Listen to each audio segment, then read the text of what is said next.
Welcome to Season 8, Episode 38 of the Ubuntu podcast. In this episode, we're going to be discussing 3D printing. We also have some command line love, and we'll go over your feedback. I'm Mark, and joining me this week are Alan. Hi Mark, how was the Kit Kat? Oh, it was beautiful, thank you.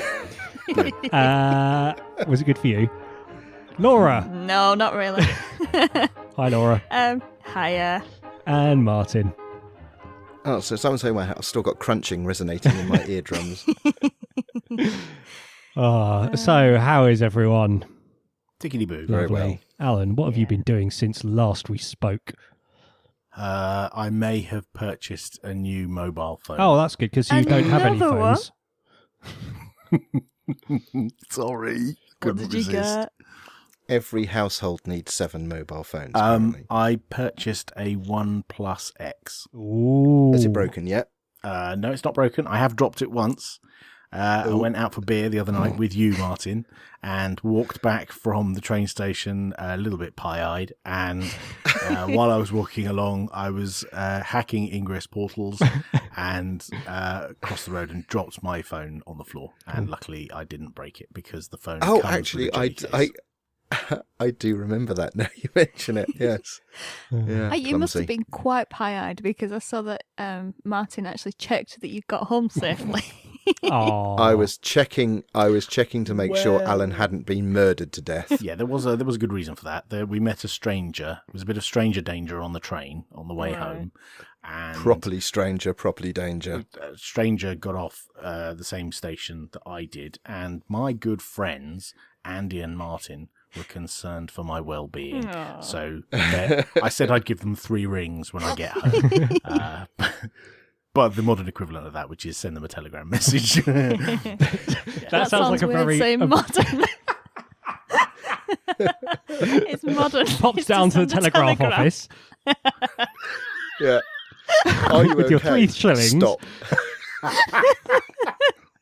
Yes.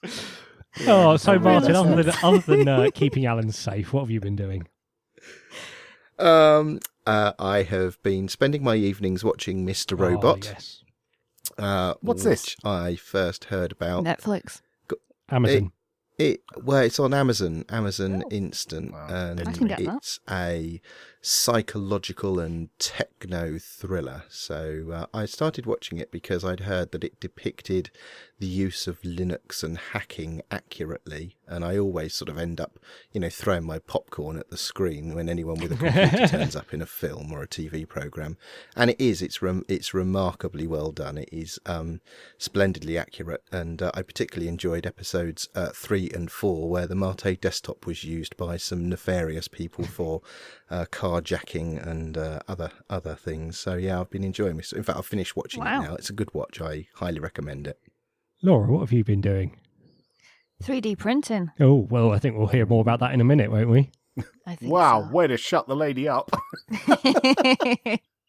Lady? What have I been doing? I've been playing Bandit, which is a game I discovered which you play over SSH. So What? the way it works is there's currently 26 levels to the game, and the objective of each level is to get the password to log in to the next level. And so Okay. the first level, you get instructions for each level. The first instructions are the password for the next level is stored in a file called README in the home directory, and you have to get the password and log into the next level. Whereas the password for the instructions for, say, level 25 are a demon is listening on port 30002. We'll give you the password for Bandit 25. If you give the password for Bandit 24 and a secret 4-digit passcode, you have to brute force the passcode. And there's various things like it'll tell you the criteria for finding a file which contains the password, but it won't tell you where that file is. And you've got to, create the right commands to track down this file, or write a bash script which will be run by a cron job which is constantly running, or something like that. Wow. Wow, it's almost like we planned this, Mark. I suggest before anyone go and watch Mr. Robot, they go and play Bandit. Yes. And when they've got to level 26 on Bandit, Then you'll they understand then watch Mr. everything you Robot see and on thoroughly Mr. Robot. enjoy it. Do you have to have all the lights turned off and wear a hoodie and a Guy Fawkes mask while you're playing this game? Yes. Also, apt-get install Hollywood. Is that what it's called? The one which makes your terminal go all crazy. Yeah. Oh, yeah. Awesome. Yes, good fun. Well, haven't we had an exciting couple of weeks? Sounds like it. Maybe we should get Should on we with the rest of the show. Yes, let's do that. Yes.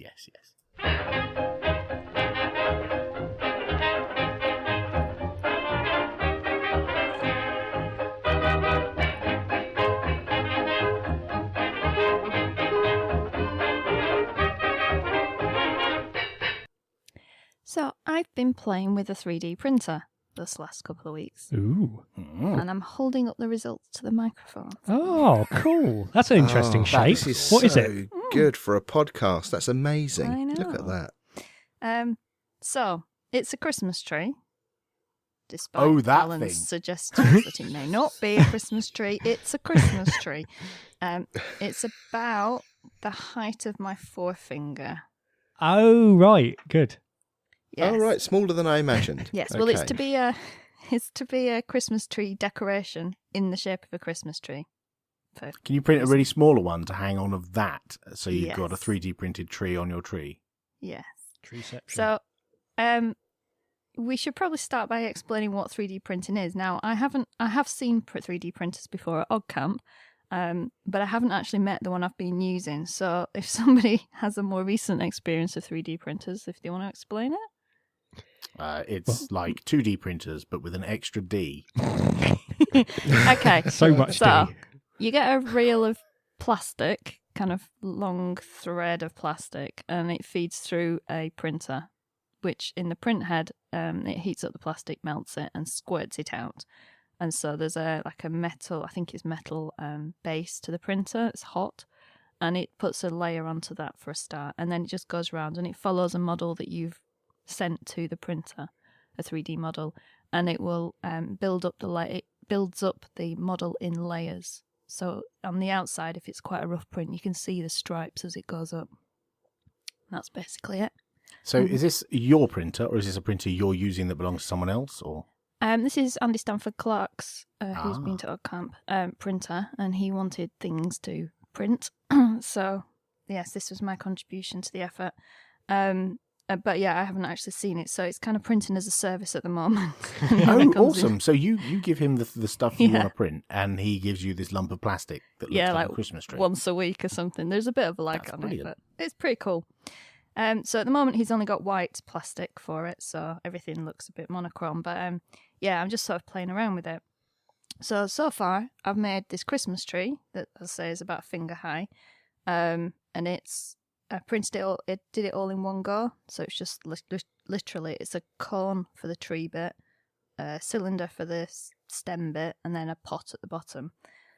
How Yeah. long did it take to print that? Do you know? He did say. I think it's She about doesn't an hour care or because so. she gives It's not him my the problem. thing, yeah, and it's like it just turns up. Yeah, I think it was about an hour. I think this, or maybe a little bit longer for this one because it's there's quite a lot to it. So the problem was with this is that it's gravity is a problem with 3D printing because it's printing from the ground upwards. Yes. So if you are like in this case, do it in space. That's so future. yeah. So yes. So with this, you've got the tree part overhangs the stem and the pot. So what he actually did was tell it to use what he calls frizzle or something, but it's basically it puts a very loose honeycomb around the bit that needs supporting, and then afterwards you just peel that away. Ooh, But in practice, you wouldn't have that because it's just extra faff afterwards. So my next step was then to separate out all the parts and put little pegs and holes in, so that all the three pieces are separate, and then they can all be printed separately and ideally in different colours, and then you peg them all together afterwards. Right. So was this a design that you had obtained online at one of these like websites like Thingiverse, or is this something you actually like scribbled on a piece of paper and said, Andy, print that? So I did it myself using an open source piece of software called OpenSCAD, which is how Andy got me playing with it in the first place, because I didn't fancy playing around with like a drag and drop type graphics package or anything because I'm too pedantic. I quite like regular patterns and shape, like geometric shapes and things, and it would just annoy me having to try and get them to all line up and look the same.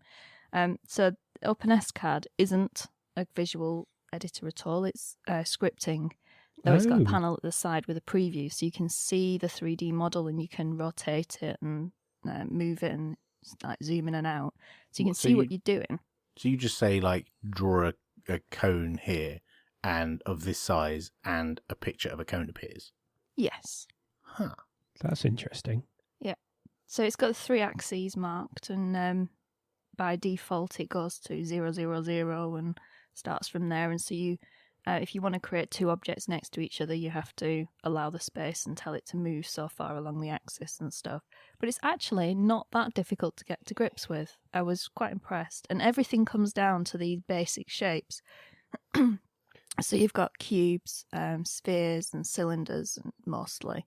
And then, like, if you change the diameter of the end of the cylinder, you can make a cone, which is what I did with a Christmas tree.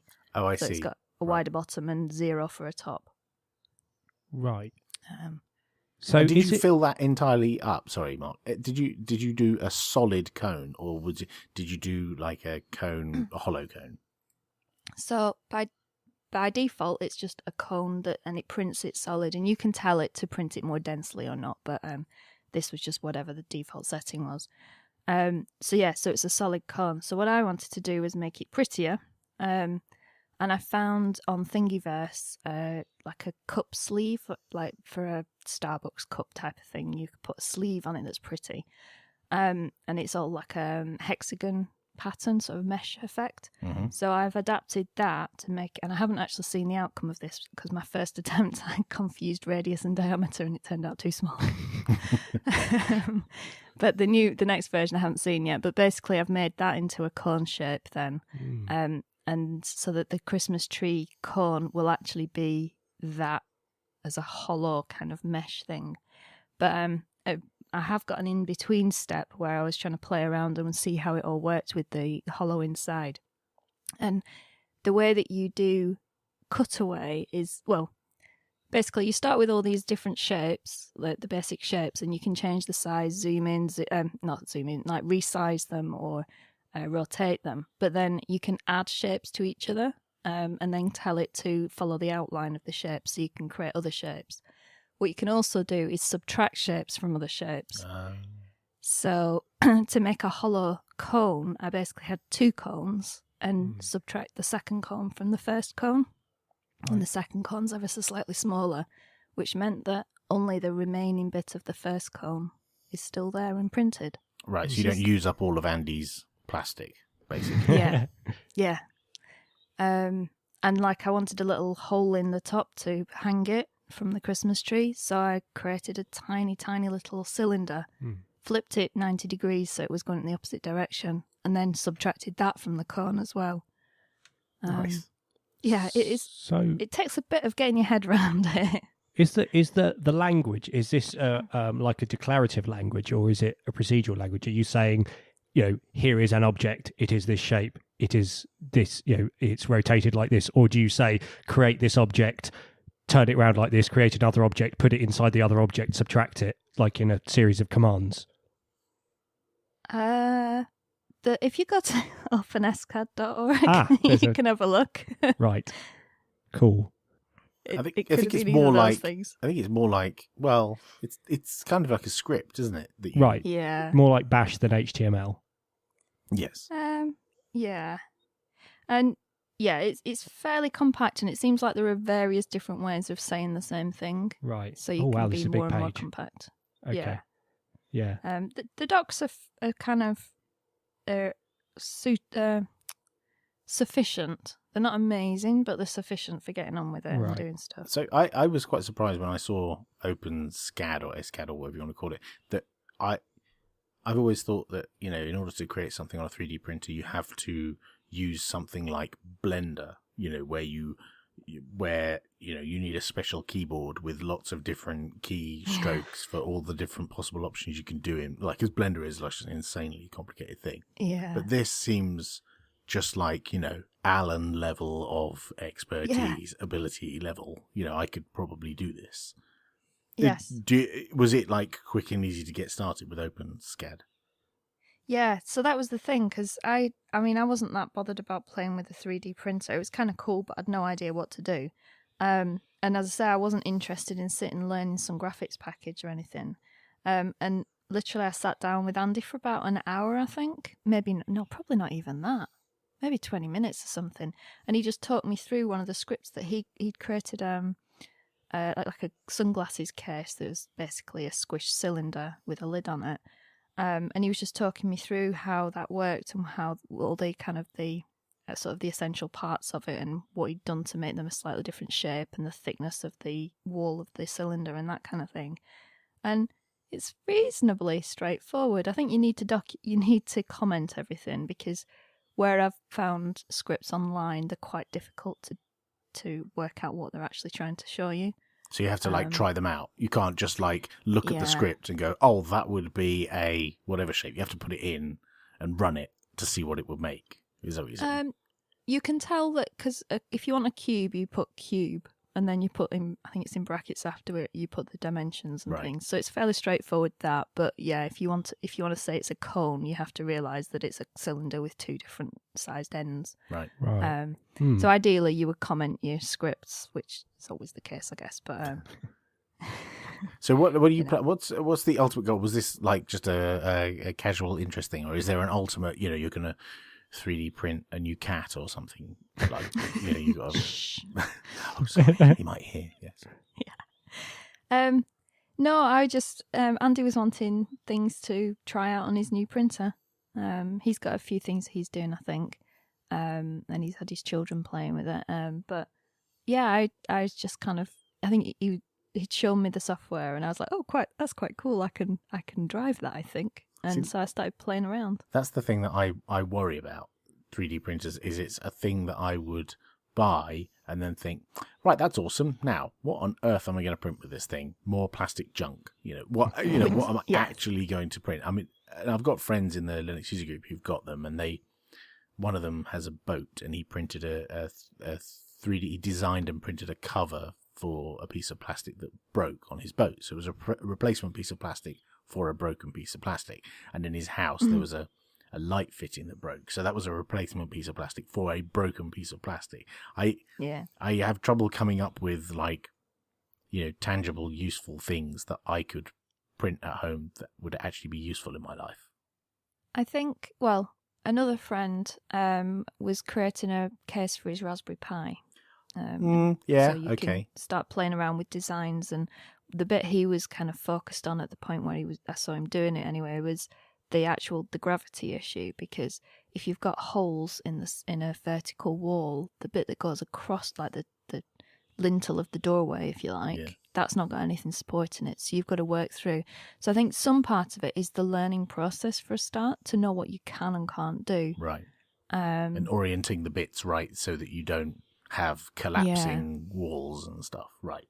Yeah. It does sound fun. And and I mean, if you go onto Thingiverse, there are projects you can just print off. You have DPI. So, for want of a better description, what's the resolution like on this 3D printed object? Does it feel coarse or does it feel smooth? And how durable are the parts? Could I make the lid to my broken dishwasher tablet container, for example, and would it survive a wash cycle? Yes. Yeah.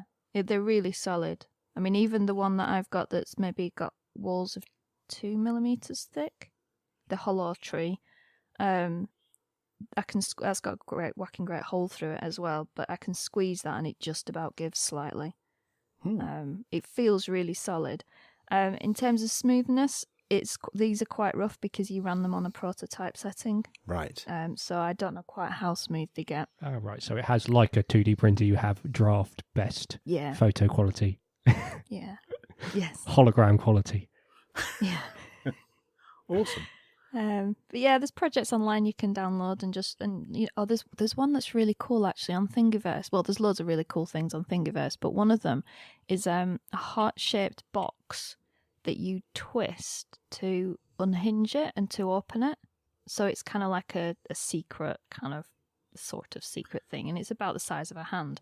But that was printed in one single piece of printing. Right. Yeah, I've seen a few Hinges of and these, all. like things with hinges and things with cogs, like cubes that have cogs inside them that you print in one go and then give it a little twist, and it's like a thing that you couldn't really make as separate parts and put together very easily, but printed like you're printing inside something, so it's easier to do with a 3D print. And that looks interesting, but it looks like an interesting piece of plastic junk that I would have on my desk. So I think for me, I mean, I won't spend a lot of time doing it because I haven't got time to, but for me, it would be doing decorative, interesting things, maybe slightly artistic-y things. And I suspect there's a certain amount of that anyway. There are, there's obviously practical uses, but I think there's also a place for it as just a kind of an artistic thing. Yeah. And I'm also spotting a trend here. So after you invented Internet of Popey at OggCamp, it seems you've now also invented Internet of Andy SC. Yep. I think they're called influencing skills. Nicely done. So I'd be interested to hear from our listeners, if you have a 3D printer, or maybe if you get one for Christmas, drop us a line and let us know what you use it for, and what kind of things you print, because clearly my imagination chip is broken. First person to create a 3D printed Ubuntu podcast logo wins a prize, which I haven't yet determined. They win a 3D printed free prize. copy of Martin. yeah, completely free. You can download it from the website or something. Awesome. Thanks so much for that, Laura. Yeah, thanks, worries. Laura. Yep.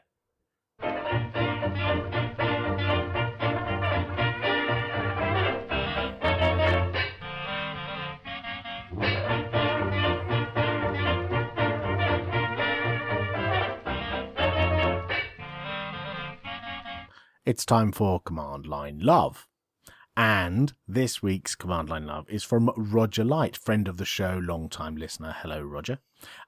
He says, I've just been told about, and then he gives the name of the thing. Now, I'm not sure if this is, it looks like ASCII Cinema, but it's got some letters missing. So it's kind of Askinema. Askinema. Yes, said with a ridiculous accent, which is a tool for recording terminal sessions and playing them back online with the ability to copy and paste from the video. It looks awesome, and you get a second Command Line Love for free because the example video at the top demos the use of the lolcat command.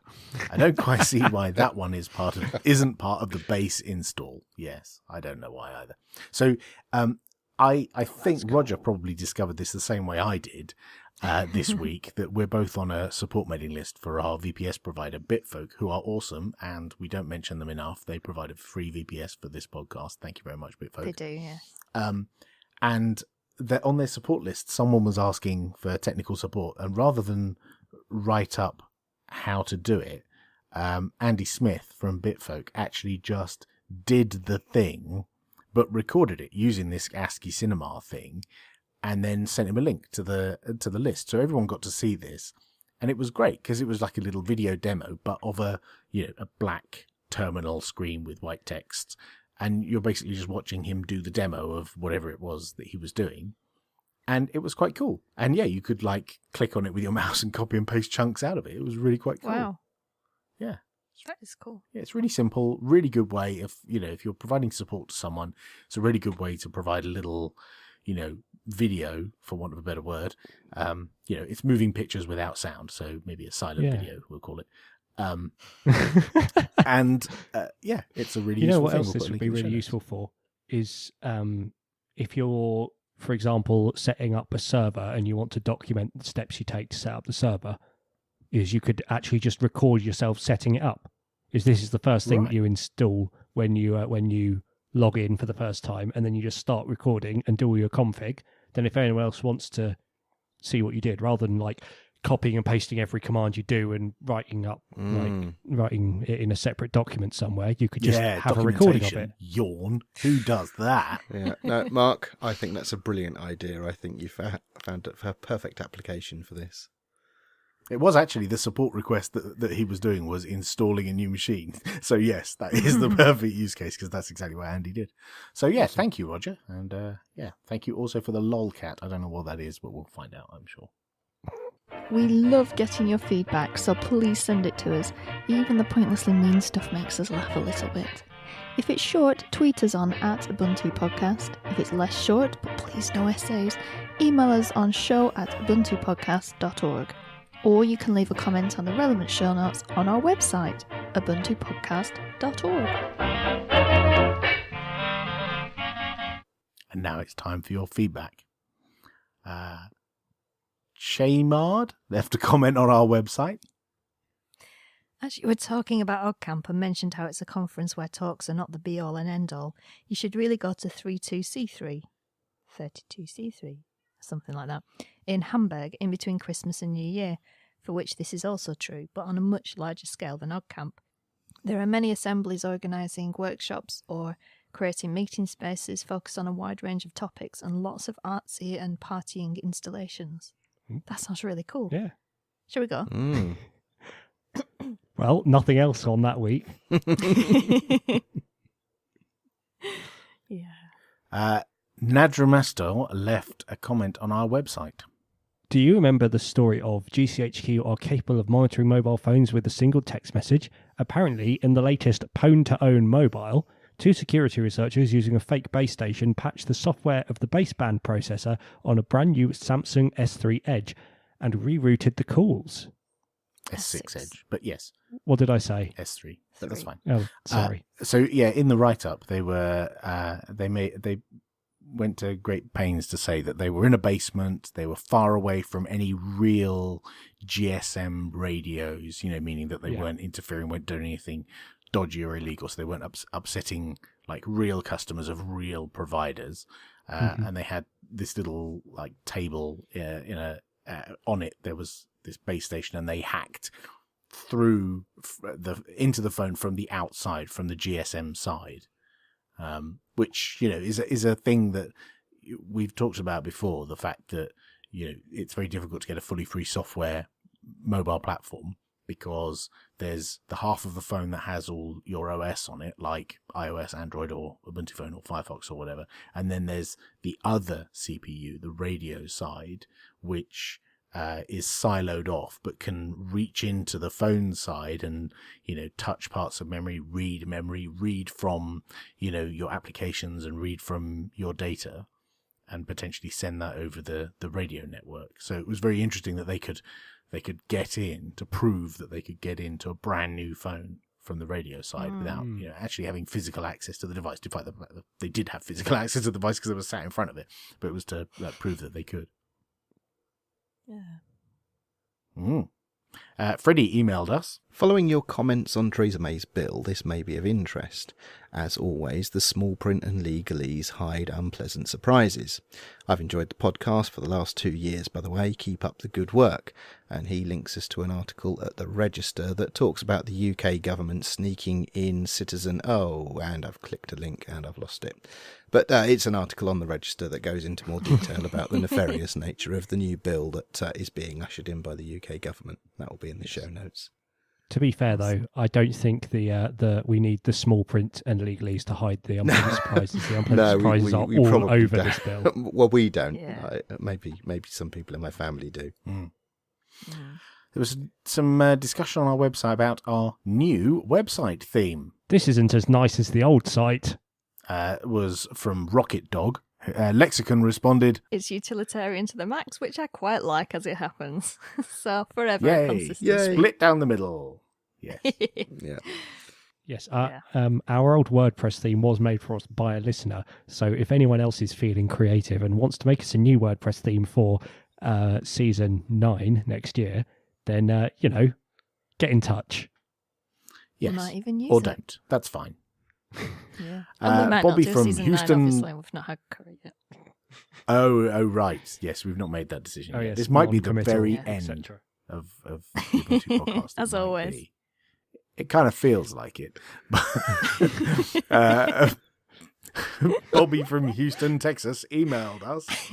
Because of your most recent podcast, I'm now listening to 40 different podcasts. In all honesty, I really love that you're all what you all did. I can't do the accent. I'm not even going to try. Yes, I said y'all because apparently he's from Texas. I'm obviously not. I'm from the home counties.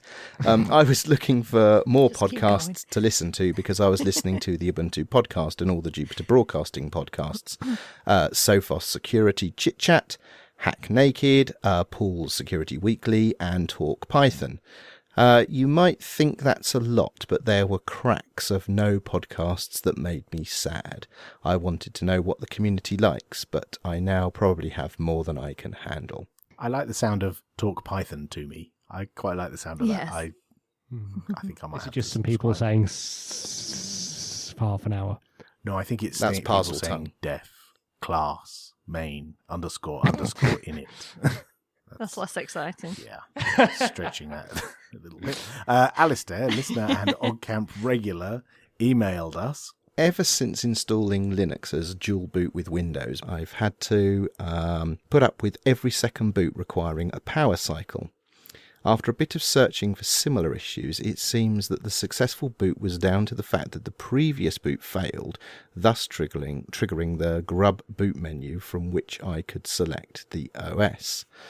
Unfortunately, as per usual, there are about 100% more reports than solutions. Some trial and error in the BIOS settings yielded no luck either. Today I decided to do a fresh install of Ubuntu to see if that would help, but no joy, exactly the same. After a bit of trial and error, I've discovered that the problem was having the whole installation encrypted, and if I just go with an encrypted home folder, it boots every single time. So having found the root cause of the issue, I'm now stuck finding any solution. I'd rather have a fully encrypted installation so that I don't have to worry about anything being stored outside my home folder in plain text. Any ideas or advice? So, does anyone want to have a bite at this? Because I've Martin got knows the half answer an to this. idea. Well, I've done full disk encryption and it just worked on a Dell Inspiron. Not dual booting there. But Oh, not dual booting. You're right. no, I had that problem without dual boot, I think, and I think it was vaguely. I think Poppy recognised what the problem was. Go on, no, Martin. hit don't know us what with you're it. talking about. So, Martin knows. I've encountered a couple. Wait, you say I know. I half know. I've encountered this issue a couple of times, and it seems to be related to the graphics chipset, in that it's not displaying the graphical interface to enter your passphrase for the full hard disk encryption. So if the system boots and it doesn't display the graphical passphrase, I believe you can press the down key on the cursor keys, and that will switch to text mode entry for the passphrase, and you can type the passphrase in and continue the boot process. And that's as much as I've experienced with this, and it happens on some Intel and on some Radeon chipsets, but not all, and that's the best I've got. And if it's a Dell Inspiron, then chances are it's probably an Intel chipset. So he should now reinstall again with full disk encryption and see if your suggestion works. Awesome. Thank you, Martin. Lexicon left a comment on our website. I miss Tony's gaming news. Would anyone be willing to continue this? I know it will be hard to match the same level of enthusiasm. I don't think we could, no. Brian Walton emailed us, show@ubuntupodcast.org. I listened to episode 35, season 8, and throughout was distracted by considering which of you was sitting on the toilet, who were top and tailing in the bath, and who had to stand in the shower. Also, who was the fidgeter who kept banging the table /floor /mic stand throughout? All of us, I think. Probably. Yes. Oh, Yeah. It was very cramped in that bathroom, I'm sorry. Yeah. Who was on the toilet? I don't remember. Poppy. I'm going to pretend I don't know what you're talking about.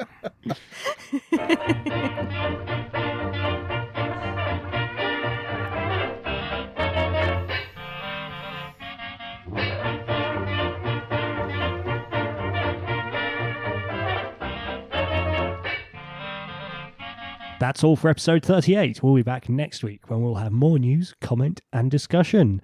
And we might have a surprise for you for something we haven't been doing for a year, but we decided to start right at the end of the year. What? No. No? Are we not doing that then? Maybe. No, don't know what you're talking about, Mark. Oh, okay. No idea. Also, we might not have Laura, so we might have a special No. guest presenter. Oh. Interesting. Is that no Alan's wrong, or no, we might not have Lord It was an O. I agree. I Okay. agree with what Thank you you for the said. clarity, Do any of Laura. us know I what's appreciate actually it. happening next week or next show? None of us have any idea. Hopefully we'll have less Oh, leg next dear. time. Oh, yes. Maybe. Bye. Bye-bye. Bye. Bye.